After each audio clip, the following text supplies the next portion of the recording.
నమస్తే, welcome to Telugu one cinema. This is Diveshri. Cinema రంగంలో కొందరు నటులకు కొన్ని ప్రత్యేకతలు ఉంటాయి. వారు కొన్ని పాత్రల్లో అద్భుతమైన నటనను ప్రదర్శిస్తారు. దీంతో వారు అలాంటి క్యారెక్టర్స్తోనే ఎక్కువ ప్రాచుర్యం పొందుతూ ఉంటారు. అలాగే ఏ తరహా పాత్రనైనా అవలీలగా పోషించగల నటులు కూడా ఉండేవారు. అలాంటి వారిలో చలం కూడా ఒక. బంగారు రంగుల చిలక పలకవే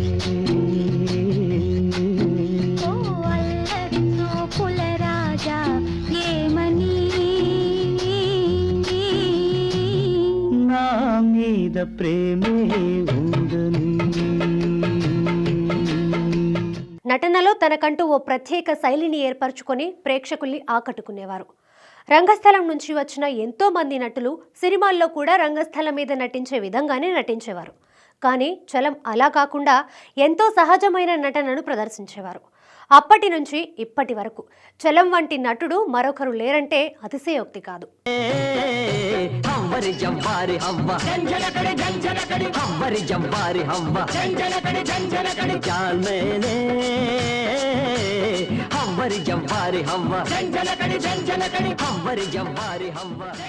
అలాంటి అద్భుతమైన నటుడి జీవితం, వ్యక్తిగత జీవితం ఎలా కొనసాగింది అనేది చలం బయోగ్రఫీలో తెలుసుకుందాం. చలం పూర్తి పేరు కోడార సింహాచలం. 1929 మే 18న కళలకు నిలయమైన పాలకొల్లులో జన్మించారు.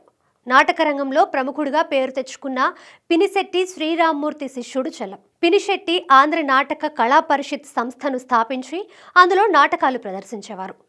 అన్న చెల్లెళ్ళు, పల్లెపడుచు నాటకాల్లో చలం చేసిన పాత్రలు నటుడిగా ఆయనకి మంచి పేరు తెచ్చిపెట్టాయి. పల్లెపడుచు నాటకంలో చలం నటన చూసిన బాలీవుడ్ నటుడు పృథ్వీరాజ్ కపూర్ పరమశించిపోయారు. నువ్వు గొప్ప నటుడివి అవుతావు అంటూ అభినందించడమే కాకుండా చలంను ఆంధ్ర దిలీప్ గా అభివర్ణించారు.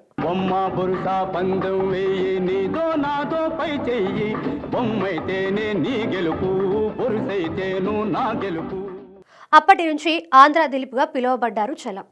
1950 దశకంలో పౌరాణిక నాటకాలకే ఎక్కువ ఆదరణ ఉండేది. అయితే సాంఘిక నాటకాల్లోని చలం నటనకు ప్రేక్షకులు ప్రశంసల వర్షం కురిపించేవారు. 1952లో నటి లక్ష్మీరాజ్యం నిర్మించిన దాసి చిత్రం ద్వారా చిత్రరంగ ప్రవేశం చేశారు చలం. ఈ సినిమాలో ఎన్టీఆర్ కథానాయకుడు. ఆ తర్వాత అమర్నాథ్ హీరోగా వచ్చిన నా చెల్లెలు చిత్రంలో రెండో కథానాయకుడిగా చలం నటించారు. అప్పటి వరకు ఉన్న హీరోలకు భిన్నమైన ఇమేజ్ చలంకి ఉండేది. అతన్ని ఎన్టీఆర్, ఏఎన్ఆర్లు ఎంతో అభిమానించేవారు.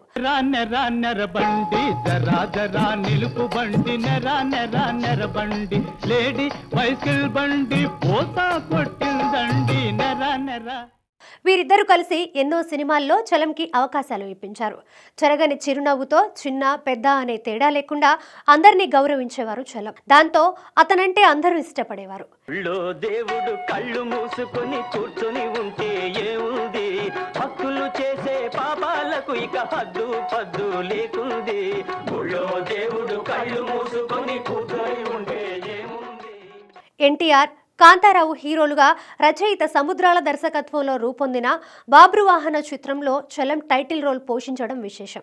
1959లో విజయవాడకు చెందిన వెంకటరమణను వివాహం చేసుకున్నారు చలం. అప్పటి వరకు ఓ మోస్తారుగా సాగుతున్న అతని కెరీర్ పెళ్లి తర్వాత పుంజుకుంది. పలు చిత్రాల్లో ఎన్నో వైవిధ్యమైన పాత్రలు పోషించే అవకాశం దక్కింది.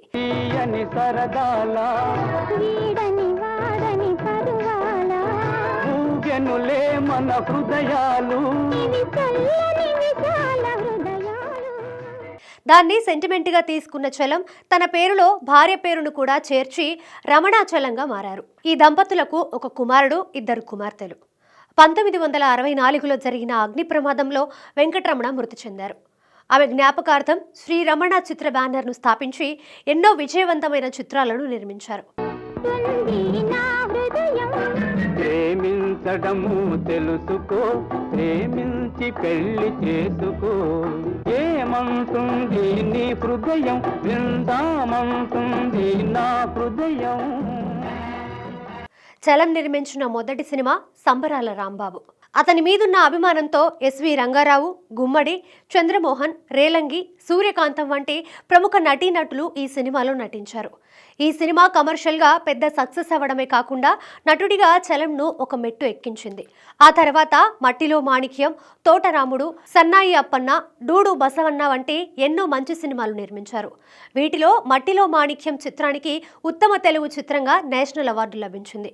30 ఏళ్ల తన సినీ కెరీర్లో 100కి పైగా సినిమాల్లో హీరోగా, సెకండ్ హీరోగా, కమెడియన్గా, విలన్గా, క్యారెక్టర్ ఆర్టిస్ట్గా నటించి ప్రేక్షకుల మనసుల్లో ఓ ప్రత్యేకమైన స్థానాన్ని పొందారు చలం. बैठो बैठो पेल्ली कोडक ఆల్ రైట్ రైట్ నా పెళ్లి కూతురా, बैठो बैठो पेल्ली कोडक ఆల్ రైట్ నా పెళ్లి కూతురా.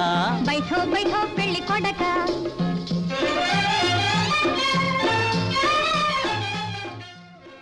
సంబరాల రాంబాబు సినిమాలో హీరోయిన్గా నటించిన శారదను ప్రేమించి పెళ్లి చేసుకున్నారు చలం.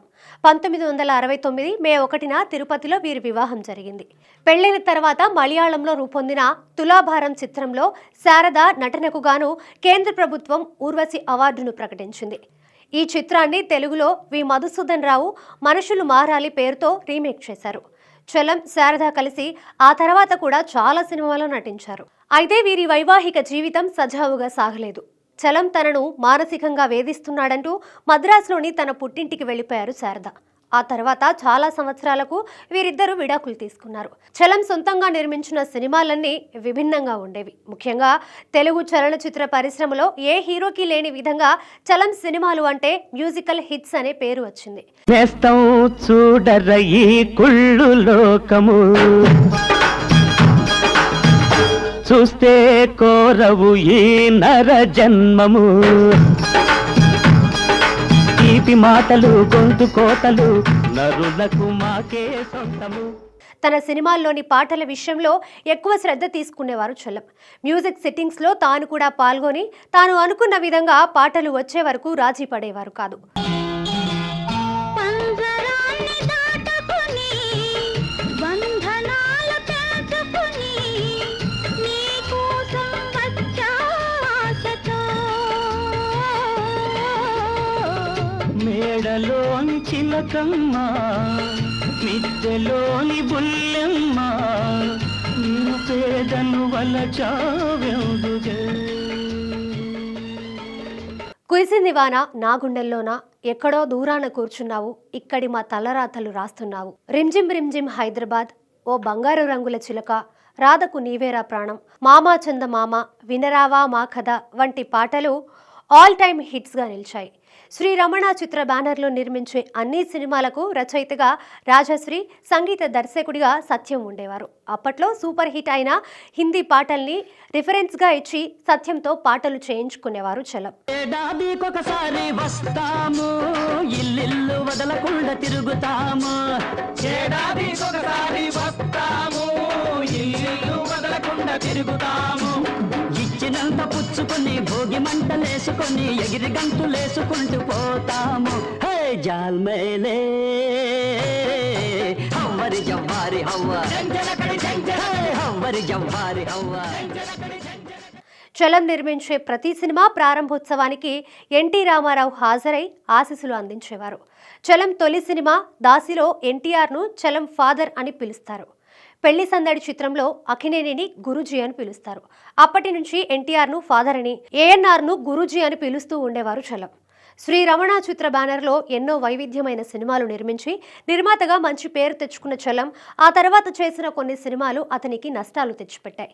ఆర్థికంగా ఇబ్బందులు పడుతున్న చలంకు ఒక సినిమా చేసేందుకు ఎన్టీఆర్, దాసరి నారాయణరావు మంచి మనసుతో ముందుకు వచ్చారు. ఎన్టీఆర్ డేట్స్ కూడా ఇచ్చారు. ఆ ఆనందంలో చలం పగలు రాత్రి అనే తేడా లేకుండా విపరీతంగా తాగడం మొదలుపెట్టారు. మద్యానికి అంతగా బానిసైన చలం గురించి తెలుసుకున్న ఎన్టీఆర్ తాను ఆ సినిమా చేయడం లేదని కబురు పంపించారు. ఆర్థిక సమస్యల నుంచి బయటపడే మంచి అవకాశాన్ని చేజార్చుకున్నారు చలం. చివరి దశలో సినిమా అవకాశాలు బాగా తగ్గి ఆర్థికంగా బాగా ఇబ్బంది పడ్డారు చలం. ఆ సమయంలో దాసరి నారాయణరావు అతనికి గోరింటాకు, బుచ్చిబాబు వంటి సినిమాల్లో మంచి పాత్రలు ఇచ్చి ఆదుకున్నారు. తన బ్యానర్లో ఎన్నో మంచి సినిమాలు నిర్మించిన చలం ఎవరికీ సిగ్గులేదు అనే ప్రయోగాత్మక చిత్రాన్ని చేయాలనుకున్నారు. కానీ ఆ కోరిక తీరకుండానే కన్నుమూశారు. మద్యానికి బానిసైన చలం అనారోగ్య కారణాల వల్ల 1989 మే 4న తుదిశ్వాస విడిచారు.